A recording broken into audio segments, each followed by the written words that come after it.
Mali ang pagkakataon o siguro talagang malas lang. Masakit pero di ko maipakitang nasasaktan. Dinadaan na lang sa pag-iwas ng palihim, kasi naiinis ako pag natambad sa paningin ko ang isang eksenang salimpusa lang ako. Ayoko dahil pag ganon sarili ko lang ang aking niloko. Alam ko na wala ako sa posisyon para magdrama, di bali nang mapalayo sa'yo, wag lang maging tanga. Nabulagan ako sa inakala ko na paramdam mo, na halos hanap-hanapin ko na paramdam mo. Medyo natagalan bago ko natauhan, mas okay ng ganito kesa lalo kong matabunan ng ilusyon ko sa pag-asam sa merong kalabuan. Alam ko na makakahanap din ako sa kalaunan nyo kung lumabas na talo't maging katawa-tawa, kaya pinili kong tigilan na habang maaga pa. Kaya siguro nga mas mabuti pang hayaan na lang, hanggang dito na lang, kaysa umasa't masaktan pa ang pusong ito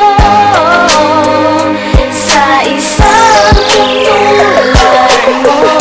yes, tama ang hinala mo. Manhid ka kung di mo papansin na hindi na ako yung dating nakilala mo. Nandyan lagi pagkailangan ko, naggumawa ng paraan upang magkailangan tayo. Hindi dahil sa galit ako o may tampo, ayoko lang humantong ka sa mas malungkot na tagpo. At sa tingin ko etong pinakatamang gawin, unti-unti sa isip ko'y sisikapin kang tanggalin at tanggapin. Hindi lahat ng gusto natin nakukuha, ang pagiging praktikal ang pinairal ko't di hula. Wala kang kasalanan na sa akin din ang sisi, naghangad ako sa bagay na di sakto sa aking pisi. Kung kaya't nag-iwan ng senaryo na may kapaitan, na halos umabot sa ayaw nakitang kapatian. Pero siguro nga lilipas din lahat ng to, kaya nga minabuti kung pati ikaw iwasan ko.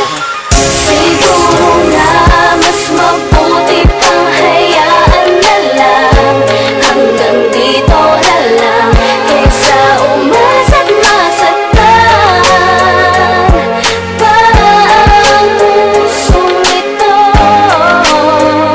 sa isang tulad mo.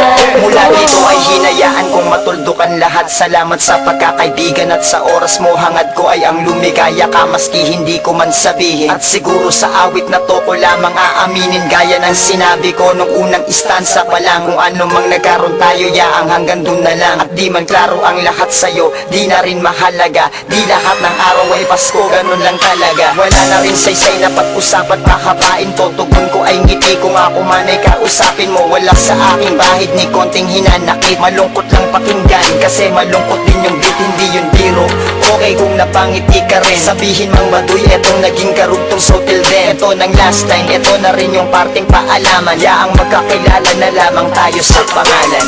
Siguro nga mas mabuti pang hayaan na lang, hanggang